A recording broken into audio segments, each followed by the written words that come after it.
Hello everybody. Thank you for joining us this morning. My name is Shanice.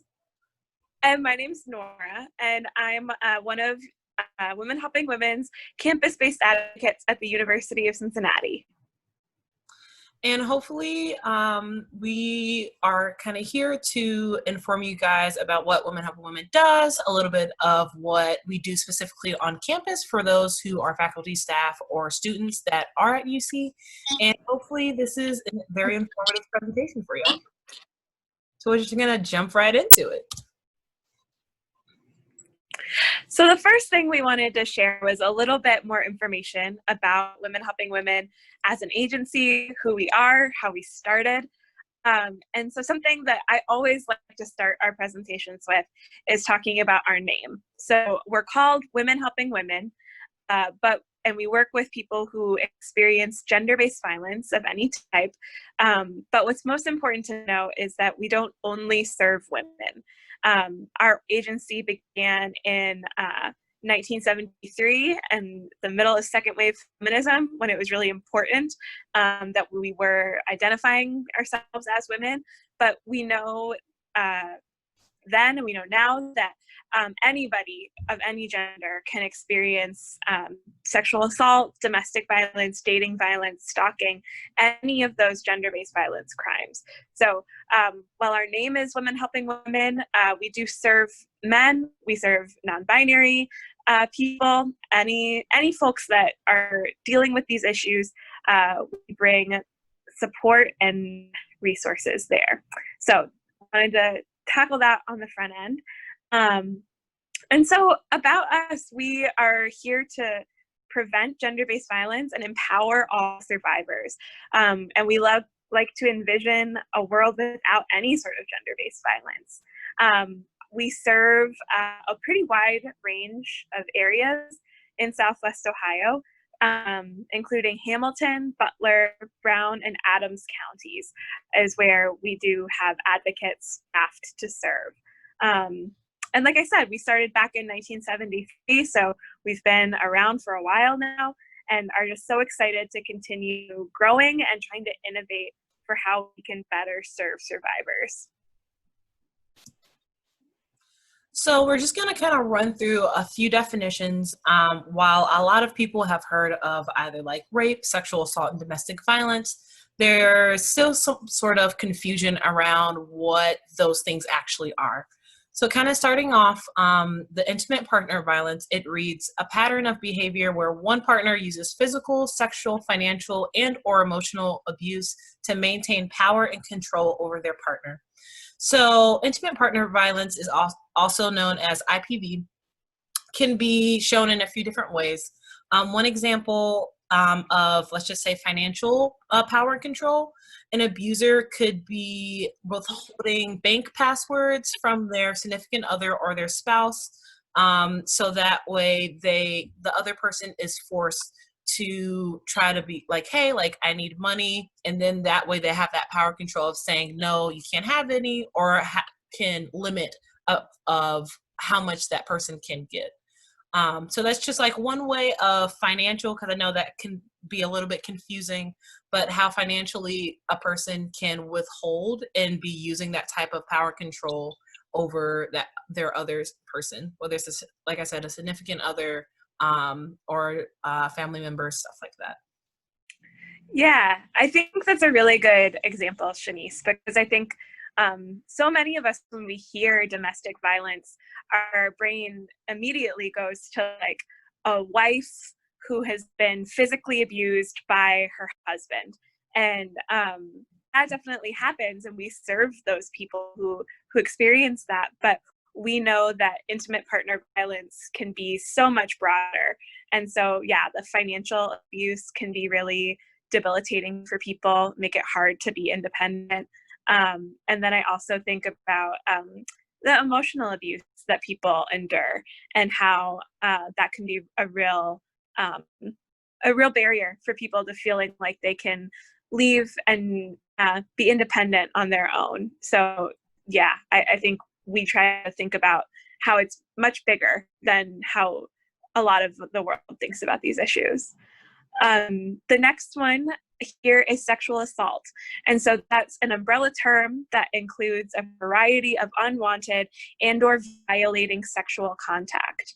And so even on reading that, it sounds pretty broad, pretty vague. And I think it's sexual assault. It's important that we talk about it as a wide range of different types of like behavior or crimes, honestly. Everything from like groping or um,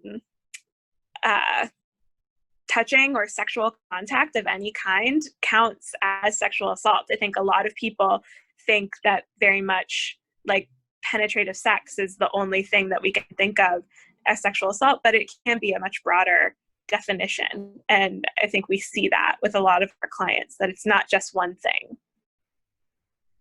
Absolutely. And I feel like just to add on to that, something that we do often see with our clients is exactly what you just said, how they don't even necessarily recognize it as sexual assault. They say like, hey, like, well, this was my boyfriend, or this was my girlfriend, or this was my spouse, or this was someone I was already planning to hook up with. And then these things occurred. So there is a lot of self-blame in that and self-shaming. And in reality, it's the other person's fault. And it does qualify as sexual assault because it's an event that had occurred without consent. So just kind of adding on to that as well. Kind of looking at the next definition, we have stalking, a pattern of conduct that makes someone believe that the offender will cause them physical harm and or mental distress. So I feel like in my experience so far, a lot of people have different definitions of stalking. We see on TV like a person like right there always following. In reality, like, that is included. However, there is so many other methods. It's kind of one thing that comes to the top of my mind is technology. So the use of social medias apps have been really up on a high thing for a lot of abusers. They will be making fake accounts and trying to continuously contact that person. They'll use other people's accounts to try to stalk and see what's going on. And another thing with technology, like they'll ask their partner or just another person for like their passwords and trying to like look through their things and stuff like that.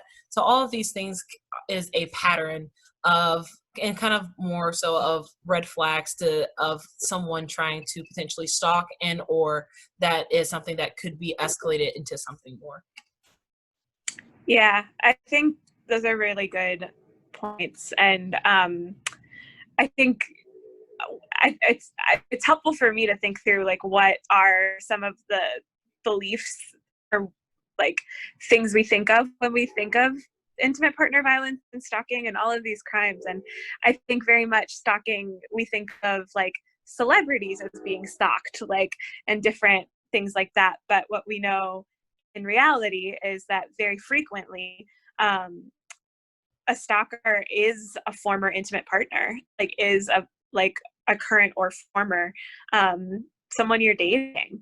That's where we see it most commonly, that maybe somebody has tried to end a relationship and that partner is kind of hanging on and not letting that person leave, or if they have left, they continue to contact them in all different types of ways. And stalking is a really hard one. I see a lot of people minimizing it, but it can have a huge impact on people who are experiencing it. And then the next one is sexual harassment. And so I think we're having a real moment talking about all of these issues, but especially sexual harassment with the Me Too movement and everything like that. So that we define that as unwelcome sexual advances, requests for sexual favors, and other verbal or physical conduct unreasonably impacts an individual's employment or academic performance, or creates an intimidating or hostile or offensive environment. So again, it's kind of a fairly vague, because it could be the sexual advances, requests for sexual favors, or other verbal or physical conduct that unreasonably impacts the person. Something that I like to keep in mind with sexual harassment is thinking about the impact versus the intent. I think a lot of people who are doing these behaviors or are worried about it are frequently like, oh, well, I didn't mean anything by it. And maybe it wasn't a big deal to the person who made the sexist comment or commented on the way someone was dressed, or like implied that like they wanted to have sex with them or something like that. Maybe it was just a joke in your mind, but the person who's experiencing that harassment, the impact could be really severe for them. It could really make them feel unsafe in the workplace, or make them question if they're if they're going to be fired based on how they respond to that joke and things like that. So we see this a lot, unfortunately, and I think people don't always think about the impact of what they say versus just what their intent was. Mm-hmm. And if you guys, I'll be in the chat session currently. So if you guys have any questions around these definitions, please feel free to go ahead and send me a quick chat. So kind of moving on to specifically what Nora and I do. So as we stated, like, we're both campus-based advocates, and Women Helping Women as a whole have advocates all throughout the counties that Nora had previously stated.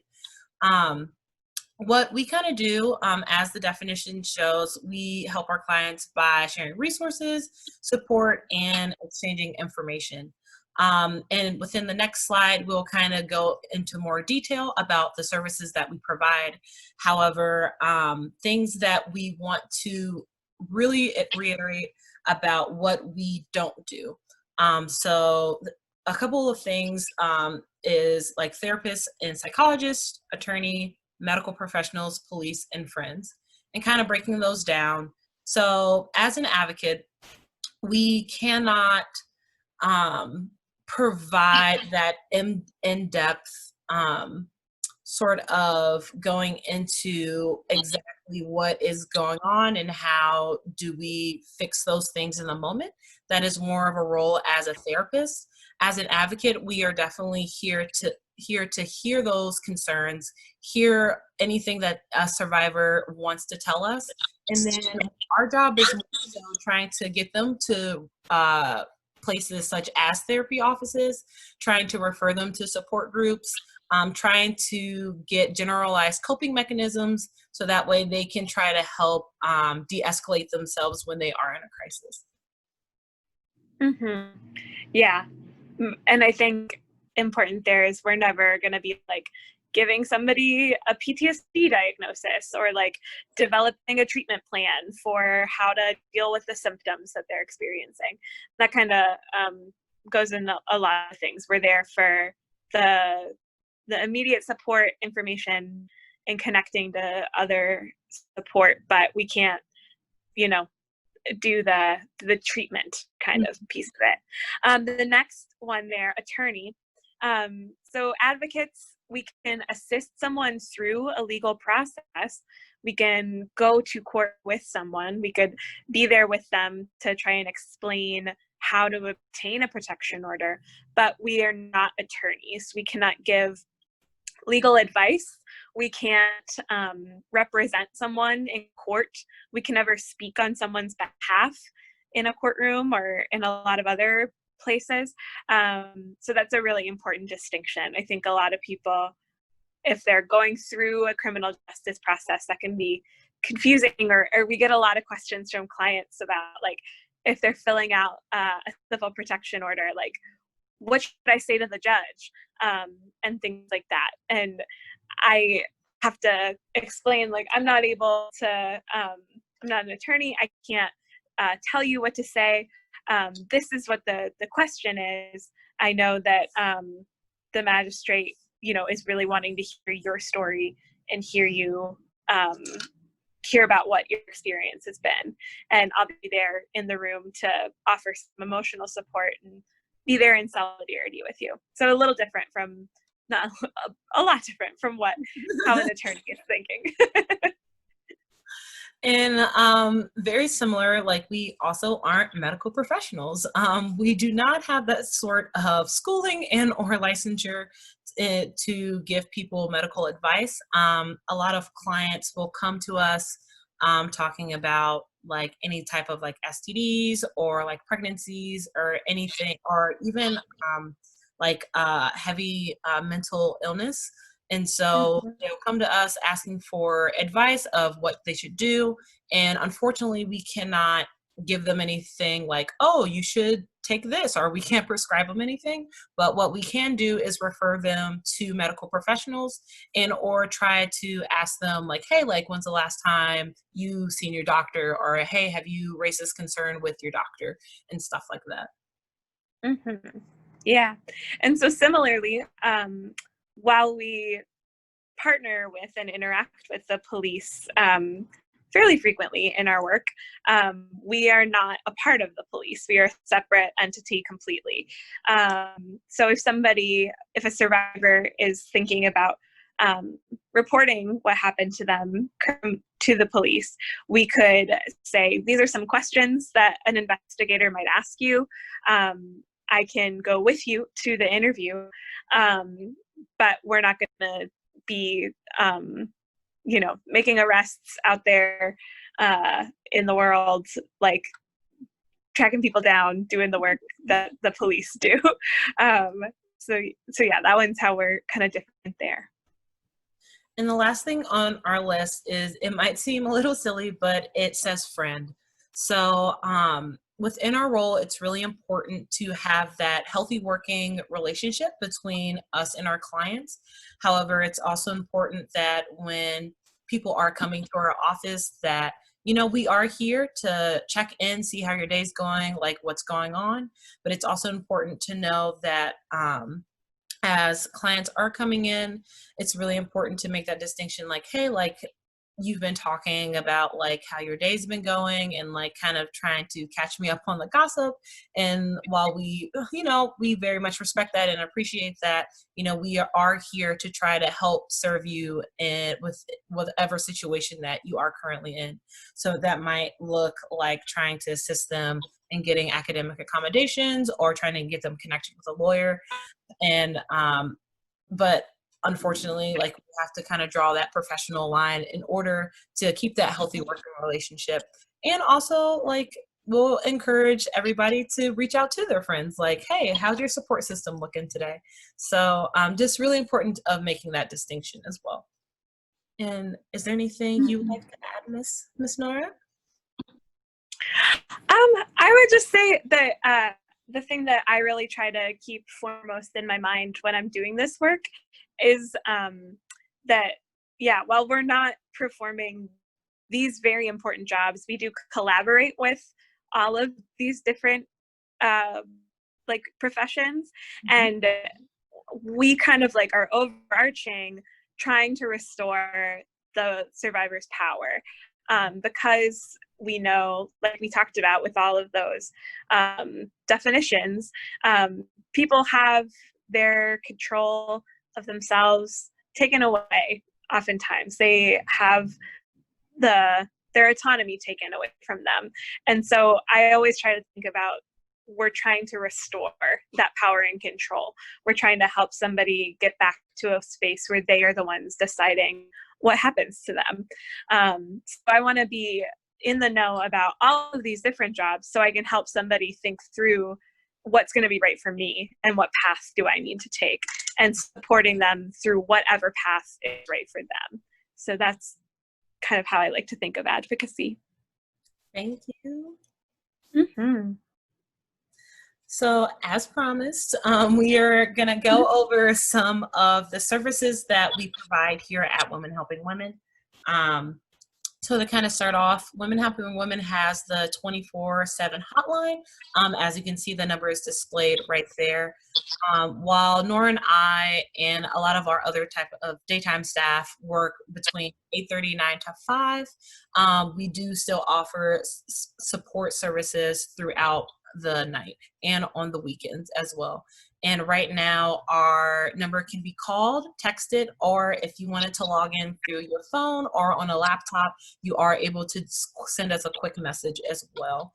And these services are available, either putting like your name on there, or you can be anonymous as well. Mm-hmm. Yeah. So the 24-hour hotline and our text and chat services are kind of a huge, probably the number one way we get in contact with the majority of our clients. People reaching out for all sorts of different reasons. So survivors reaching out for help with, getting connected to resources, whatever they need, getting that emotional support. And we also hear from a lot of people who are friends or family members of survivors who are maybe, how do I best support this survivor in my life? Or I think something might be going on with my friend. I'm not sure. Can I talk it through with you? So know that even if you yourself are not a survivor, if something in your life is coming up related to gender-based violence in any way, you should feel free to contact that 24-hour hotline that is staffed with advocates, just like Shanice and I, 24/7. So we really like being that accessible. It's really important that anybody can contact us in any way they need. So the next piece there is our 24/7 hospital accompaniment.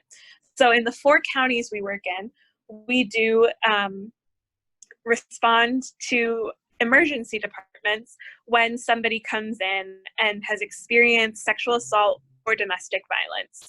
So there's a specific process that somebody can go through in a hospital called a forensic exam, where after they've experienced some form of sexual assault or domestic violence, a specialized nurse would collect evidence in a specific process. And that can be a really long and re-traumatizing process. So we knew that it was really important for Women Helping Women advocates to be there with people going through that process. So we are there to provide emotional support, answer questions, reassure the person going through the exam that they can say yes or no to any part of the exam that they want, help them think through what their next steps are. Is it safe for them to go home? Do we need to try and get them into a hotel for the night or a shelter? It's our job to kind of problem solve and safety plan in that moment with them. And usually, if somebody's going to the hospital, they also have the option to report to the police there. So we can talk to them about, are you ready to talk to the police? I can be there with you. And if you're not ready to talk to the police, let's make sure we get the detective's contact information and we can follow up with them tomorrow. So really, again, presenting all of their options, how they want to participate through that forensic exam process, since it can be such a challenging one. And we've been really proud to be able to provide these services in all of our counties that we work in. Absolutely. And with that, kind of going hand in hand with our one-on-one support. And so very similarly to hospital accompaniment, survivors will come into our office, and I'm not too sure if we did state this or not, but we are 100% confidential. So we aren't sharing our information with anybody else besides referrals, and that is with a survivor's informed consent. And so, as kind of Nora explained, with our one-on-one support, we are really there to help whatever needs the survivor needs. And so if that is looking like they do need shelter somewhere or need a hotel stay, we will get them connected to whatever resource that will help them get into those shelters, whether it's like WHW or ODVN, those type of networks. Helping people get referred to therapy services. Currently in our Hamilton County, we do offer free services And we can be more than happy to get people connected to her or try to find outside resources as well for them. And then really during those individual interventions, we're really just trying to see what needs are needed. We are trying to meet those needs and then also see how their support system is looking. So that way they are really feeling nice and supported. And that way, when they do leave the office, everybody is feeling confident and comfortable. And the last thing kind of with that piece is we do a lot of safety planning. And so let's just say a survivor is still living with their abuser. We kind of safety plan on how to make them feel the most safe. How to make sure that the abuser isn't trying to escalate situations and try to make things worse. So we really do a lot of safety planning before a survivor leaves our office, and really let them know that we are available to be text, to call, or any of that, or to refer them back to our 24/7 hotline. Mm-hmm. Yeah. One-on-one support is one of my favorite things that we do when people, especially our office on campus, frequently people just like walk in and it'll be a surprise. And it's like, what are we gonna deal with today? What are we gonna, how are we gonna support someone today? Yeah, so the next one there is legal advocacy. And so as we've kind of talked about throughout the presentation, we do support survivors who are pursuing the criminal justice system or the civil justice process. So if somebody is interested in obtaining a civil protection order, some people know those as like restraining orders or protection orders, different things like that. We can help them navigate that process, kind of know what to expect. It can be really intimidating to talk to a judge or a magistrate.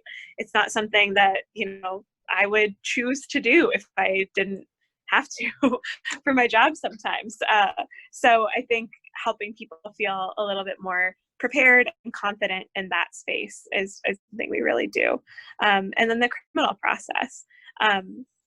We can really be there with someone A to Z through that, from making a report to their local police department, to then investigation, be there with them through those processes, and then all the way through trials and sentencing and all of that, and helping people get crime victims compensation and different resources that are available to some people.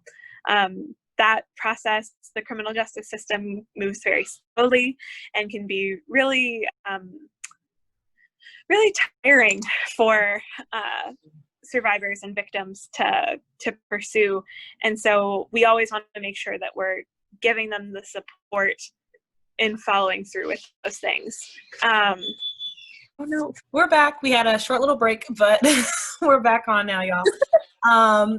So kind of also adding on, just kind of going on to the next thing. So support groups. So Women Helping Women offers both sexual assault and domestic violence support groups. And I know that kind of the difference, I know a lot of people get kind of confused with therapy groups and support groups. So with support groups, we're here to more kind of talk about how, our week's been going, the month's been going, whatever feels most comfortable for the survivor, and have everybody kind of go around and do check-ins in that sense. And then kind of see like how everybody is doing, like coping wise, like how are people coping with this issue or how are people coping with that issue. And it really is a space that allows a group of people to feel empowered by each other and to exchange that information of like, oh, well, when I feel triggered, this is what I do and it might help you. And whereas more so a therapy group is really kind of diving into the specifics. So really talking about the events and trying to pinpoint like how directly are we going to cope with that specific thing as a group. And so it's a little bit more intense in that sense, whereas our support groups have a little bit more, I guess, for lack of a better term, freedom in that sense. And That way we have a safe and supportive space for everybody.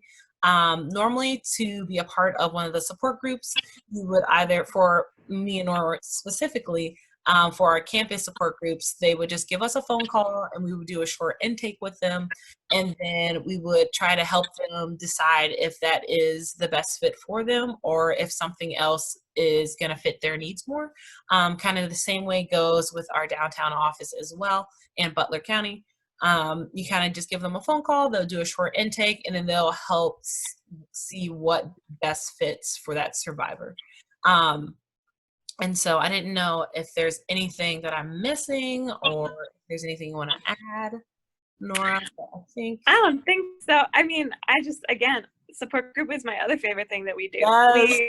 Yes. In our group, we do a lot of like pre-coronavirus, we did a lot of just like sitting around doing little art projects, talking about what's going on for you and eating a lot of chocolate. So I think it was generally a good time. And I think a lot more like laughter to be had than I think I had thought a sexual assault support group might have. So support groups can be really powerful and one of my favorite things that we do. Yes. And moving right along, the next thing is referrals to other community resources. So we've been talking about that throughout kind of this entire presentation. And I think one of the most important things we do is we are a broker for other resources. So if a survivor is in contact with us, we can help them get connected to pretty much any other service that they need. And we try to be mindful and up to date about what are the most helpful and trauma-informed resources where we know our clients are going to have good experiences and be getting the support that they need. But it's so important to get the mental health support, shelter, and then financial support. And those are all services that we don't necessarily we do some mental health therapy, but we don't have a shelter. So it's really important that we're well connected with the shelters in the area and can make sure that our clients are getting the support that they need. Absolutely. Which kind of brings us to the last section, campus-based advocacy. Woo woo. So that is Nora. We also do have an advocate. Her name is Maddie at Miami University as well. And pretty much everything that we just talked about, we do right here at UC. In addition, we kind of help with things that aren't, campus related. So things that might look like is helping a survivor go through a Title IX process. Pretty much that is the best way to put it is school court, quote unquote. And so we kind of help survivors understand how that process goes at UC, kind of really let them know and be fully transparent of, potential findings and other ways that we can help them get connected. With Title IX is also through academic accommodations. And so if somebody needs extensions on papers, excuse absences, whether it's retroactive or in the future, we can get them connected to that office and they would work with the professor to really make sure the student is getting the best support they can, because something like this should not impact their education at all whatsoever. And so they deserve the best support that we are able to offer them. Another thing about campus-based advocacy, we help a lot of students potentially like move dorm rooms if their survivor or if their abuser is like near them or is in the same building. We can also, again, try to get them connected with Title IX and try to get something in agreement with both of them. So that way there is no contact with them or they are missing each other as they're both in the same major and things like that. So things that is very specific to campus, me and Nora try to deal with a lot more than our like downtown staff or Butler County staff. And so if you have any other additional questions, comments, concerns, please feel free to reach out to me again in the chat box or in our next slide, we'll let you know how you can contact us. And is there anything else you would like to add? Wonderful. No. You said it perfectly. I think you summed it up exactly. Like I think of campuses as they're their own little communities, their own miniature cities. So like in the UC community, like we're the advocates, and for all of Cincinnati, we have a bigger staff of advocates to support them. And then we're here on the last slide, so you guys can hear us stop talking. So how to contact us. So pretty much, again, we are completely free and completely confidential resource with anybody who has experienced any type of form of gender-based violence. So that might be IPV, that might be sexual assault, stalking, sexual harassment, domestic violence, anything that's under that umbrella. And again, our 24-hour 7 days a week hotline can be contacted through that 513-381-5610. And again, like we just said, our newest platform that we just released, this can be called, texted, or you guys can message us. And you can do that by going on our website at womenhelpingwomen.org. Oh, it looks like I lost Nora, and it's okay. I'll just go ahead and finish up here. Our Cincinnati office is located at 215 East 9th Street on the 7th floor. In case somebody wants to go in our offices, do an in-person kind of that one-on-one support. And then our Butler County office is 6S 2nd Street on the 8th floor in Hamilton, Ohio. And also the office number is there as well. Again, people are able to go up to those offices and for immediate services. So if, it's okay if they don't give a phone call or a heads up, they can just knock right on the door and say like, hey, I need this, like I need some help today.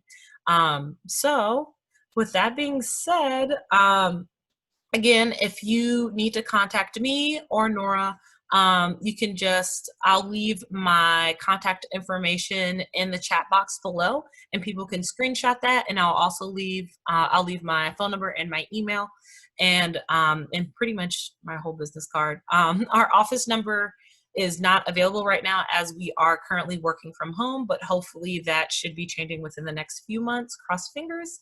And again, if you guys have any questions or concerns, please let me know. And thank you all so much for listening, and I hope you guys enjoy the rest of your day. Bye.